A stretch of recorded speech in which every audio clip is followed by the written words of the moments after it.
जैसा होगा मैं वैसे करूँ। Afza is in the room. I just felt your cheek was so cute. Yeah, it was just there. It was asking for it. हमें लगता है कि स्टार किड्स का ना ओनली प्रिविलेज होता है बिना ऑडिशंस के मूवीज़ पाना और फ्लॉप के बाद भी बैक टू बैक मूवीज़ मिलना।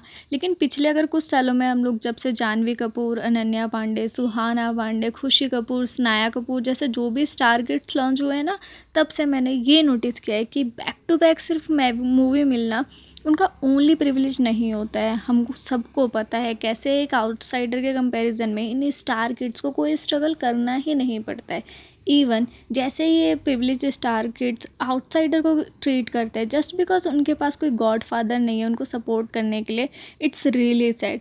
और अगर आप ये सोचोगे ना कि जैसे ये इनसाइडर्स आउटसाइडर्स को ट्रीट करते हैं, अगर ऐसे ही एक आउटसाइडर एक स्टार किड को ट्रीट करे ना, तो शायद उसका बॉलीवुड करियर वहीं पे ख़त्म हो जाए। ऐसे ही आज हम बात करेंगे जानवी कपूर के बारे में, जो according to me most privilege star kid है। वैसे तो उनकी पीआर टीम ना उनको स्वीट दिखाती है, पर उनका रियलिटी उनके इंटरव्यूज़ पे देख जाते हैं। आप उनके इंटरव्यूज़ देखोगे ना, और जैसे वो लोगों को ट्रीट करती है, इससे क्लियरली दिखाई देता है कि how spoil and marriage less. अब मैं आपको बता दूँ, अगर आप स्टार्टिंग से अभी तक जानवी का फिल्मोग्राफी देखोगे तो she was blessed with some of the best print. अगर आपने कभी भी जानवी की कोई भी मूवी देखी होगी तो आपको ज़रूर ये चीज़ पता हुआ है कि अगर यहाँ पे कोई एक्चुअल में टैलेंटेड एक्ट्रेस होती ना, तो इन रोल्स को जो जस्टिस करती, तो शायद ये मूवीज़ और ज़्यादा सक्सेसफुल हो जाती। लेकिन अच्छी स्क्रिप्ट मिलने के साथ भी जो इम्पोर्टेंट पार्ट है, वो कैसे उन्हें back to back female centric movie मिलती है बिना किसी अचीवमेंट के, बिना एक्टिंग टैलेंट के।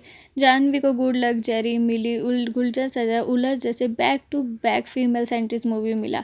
अब यहाँ आपको लग सकता है फीमेल सेंट्रिक मूवीज़ क्या होती है, जिसमें मेन लीड रोल में फ़ीमेल होती है और पूरी मूवी की जो लीड एक्ट्रेस होती है वो उसी को चलाती है, और मेन लीड एक्टर वही होती है।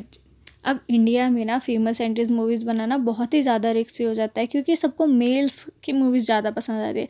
अभी भी शाहरुख खान, सलमान खान, आमिर खान जैसे मिडिल एज जैसे लीड रोल में काम करते हैं, क्योंकि ऑडियंस ना उनके नाम से ही मूवी देखने जाती है। सो आसान भाषा में Indian audience female centric movies के लिए तैयार ही नहीं है।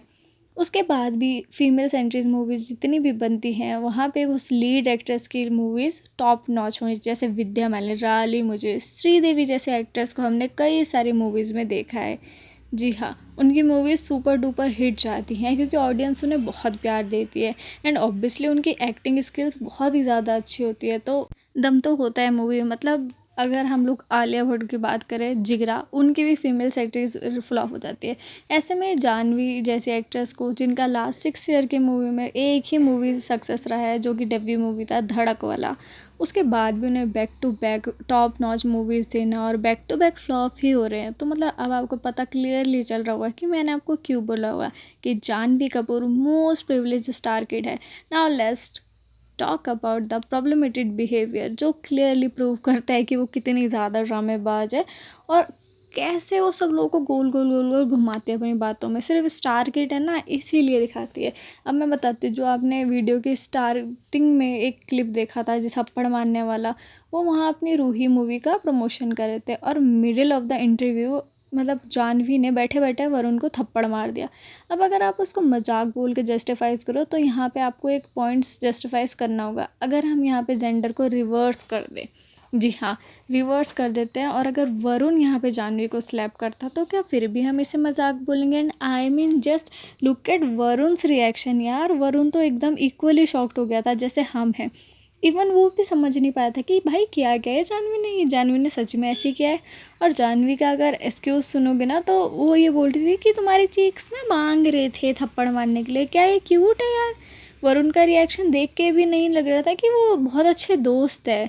और अगर आपको मजाक करना ही है तो ऑफ कैमरा करो यार, मतलब इंटरव्यू के बीच में कौन मजाक करता है, वो भी इतना घटिया मजाक।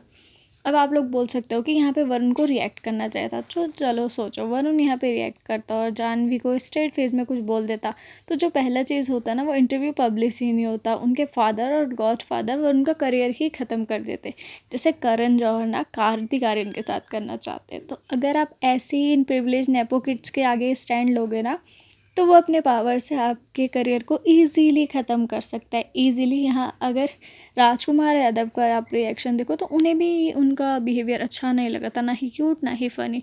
और वरुण तो इरिटेट हो ही चुके थे, ये तो उनके रिएक्शन से क्लियरली पता चल रहा था। ऑल्सो आई हैव नोटिस कि जाह्नवी सच में बहुत अनप्रोफेशनल है अपने इंटरव्यूज़ में। ये इंटरव्यू देखो। I'm exhausted. I don't know how I'm gonna do it. I landed. I finished shooting. I think I took a flight. My flight got cancelled. I didn't sleep all night. I landed with one of these interviews because I'm so sleep deprived. But at the See, that's the thing. When I'm as sleep deprived as I am right now, and when I'm on my 20th interview of the day, I tend to talk rubbish. Now अगर आप ये पूरा interview देखोगे ना तो जाह्नवी का reaction देख के ऐसा लगेगा कि वो इंटरव्यू देने में इंटरेस्टेड ही नहीं है, और जो भी ये जर्नलिस्ट पूछ रही थी उसका भी वो प्रॉपर आंसर नहीं दे रही थी, बस कंप्लेनिंग एंड अगेन कि मैं थक गई हूँ ये।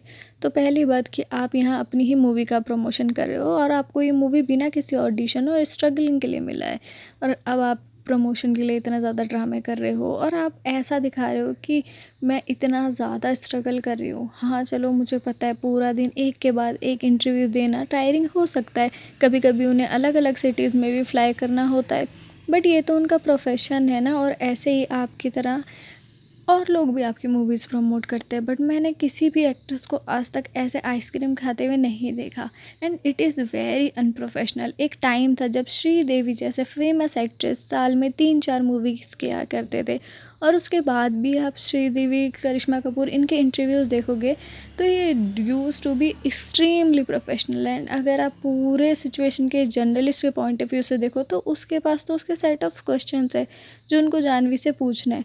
अब यहाँ जाह्नवी टायर्ड है तो उस जर्नलिस्ट का फॉल्ट बिल्कुल भी नहीं है। अब एक और क्लिप देखी होगी आपने जिसके बारे में हम आप बात करेंगे।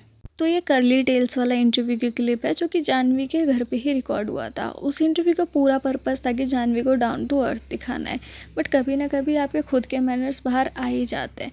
बट यहाँ जाह्नवी ने क्या करा है कि उनकी डिश से पहले ही खाना स्टार्ट कर दिया था। सर्व करना तो दूर की बात, जब ये जर्नलिस्ट अपने ही आपको सर्व कर रही थी, जाह्नवी ने उनके लिए वेट भी नहीं करा और ख़ुद खाना स्टार्ट कर दिया। एंड हर एक्सक्यूज़ वॉज कि मैं बहुत पहले ही थक चुकी हूँ, प्लीज़ माइंड मत करना। पर शायद हाँ उस टाइम उन्हें इतना बुरा ना लगा, बट जस्ट इमेजिन कि आप अपने घर में अपने गेस्ट के साथ ऐसे बिहेव करते हैं कि आप उनसे पहले खाना खा लेते हैं। और अगर इतना रिलेटेबल और इतना डाउन टू अर्थ होने की कोशिश क्यों कर रहे हो फिर इंटरव्यू में? Just be the person in you are in the life, on this the interviews. Honestly मैं जब भी इंटरव्यू देखती हूँ ना, मेरा ब्लड बॉयल होने लग जाता है। तो ऐसे और भी कई इंटरव्यूज़ हैं जहाँ पे जाह्नवी अपने आप को बहुत ही ज़्यादा मीन पर्सनैलिटी में दिखाई हुई दी है। अभी उनकी जो प्रेम सुंदरी न्यू मूवी आई है जिसका कंपैरिजन हो रहा है चेन्नई एक्सप्रेस से। जी हाँ, चेन्नई एक्सप्रेस से प्रेम सुंदरी का कंपैरिजन किया जा रहा है क्योंकि लुक वाइज, थोड़ा स्टोरी वाइज वो दोनों ही चीज़ें सेम हैं। उसमें भी उनके कुछ इंटरव्यूज़ क्लिप्स ऐसे ही हैं जिसमें वो बहुत ज़्यादा मीन दिख रही हैं। तो चलिए मैं आपको वो इंटरव्यू की क्लिप भी ऐड ऑन करके दिखाऊंगी ताकि आप कुछ भी बेनिफिट और डाउट ना रखें अपने माइंड में कि क्या सीन है और क्या नहीं है। उस मूवी में हालांकि इतनी अच्छी एक्टिंग उन्होंने नहीं की है, उससे अच्छी एक्टिंग तो बाकी मेल क्रिएटर्स ने की है। बट आप एक बार वो क्लिप सुन लीजिए, मैं यहाँ पे ऐड कर रही हूँ, देखिए। My case, what happened was I was supposed to do a film, and then I was not in that film suddenly one night, overnight, and like somebody who's known and a star kid got that part. Right. And in mind, then I would think, of course, that it's not fair. Yeah. Just because you can control things, you know people, you can make some calls and say, you know what, this guy has just come, he's just done. No, so this guy has just come, he's just done. No, so I films. honestly am saying, So so I'm this saying, has happened, and this I has want to happened. like This this has has happened. happened. But that would be saying that that- would amount to being unfair. Yeah, it is being unfair. That film never got made, of course. But saying that guy was, that guy was, of course, an insider, but that guy could have been an outsider also, who's successful and could do the same. Yeah.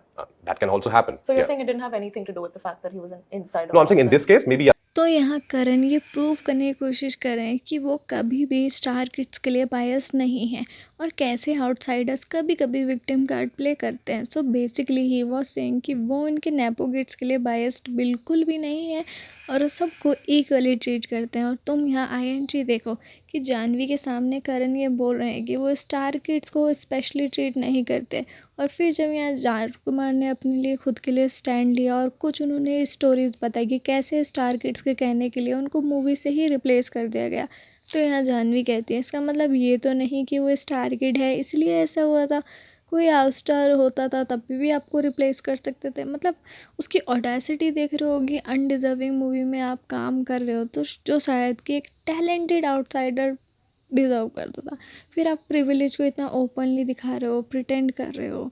ऐसा कुछ होता ही नहीं है बॉलीवुड में। Look at the faces, उनका reaction देख के clearly लग रहा था कि नेपोटिज्म एग्जिस्ट करता है। और ये चीज़ ना आपको उनके कमेंट सेक्शन में भी दिखाई देंगे। जो भी उनकी नई मूवी आई है ना, उसके आप जब कमेंट्स देखेंगे तो आपको क्लियरली पता चलेगा। लोग ट्रोल करते हैं उनको कि करण जौहर बेटी, करण जौहर अडॉप्टेड चाइल्ड, ये वो। न्यू मूवी में भी क्लियरली उन्होंने भसड़ ही मचा दी है। इतनी अच्छी एक्टिंग वो कर ही नहीं पाई है, इतनी अच्छी मूवी मिलने के बाद भी, इतनी अच्छी अपॉर्चुनिटी मिलने के बाद भी। उनसे बेटर तो उनके साइड रोल्स प्ले करने वालों ने किया है, क्योंकि उनके गॉडफादर करण जौहर हैं। इस वजह से ही शायद उनको अच्छी अच्छी मूवीज़ मिल जाती है जिसमें भी वो अच्छा एक्ट नहीं करती है। नेपो किड का यही ड्रामा चलता रहता है कि उनको अपने गॉडफादर्स की वजह से अच्छे रोल मिल जाते हैं बहुत ही ब्लॉकबस्टर मूवीज़ में, और फिर उसके बाद वो मूवीज़ फ्लॉप करवा के रख देते। Back to back flop movies दे रही हैं जानवी कपूर, बट उसके बाद भी नो प्रोग्रेस। आपको क्या लगता है इस चीज़ में? मुझे कमेंट करके ज़रूर बताएं। Thanks for watching.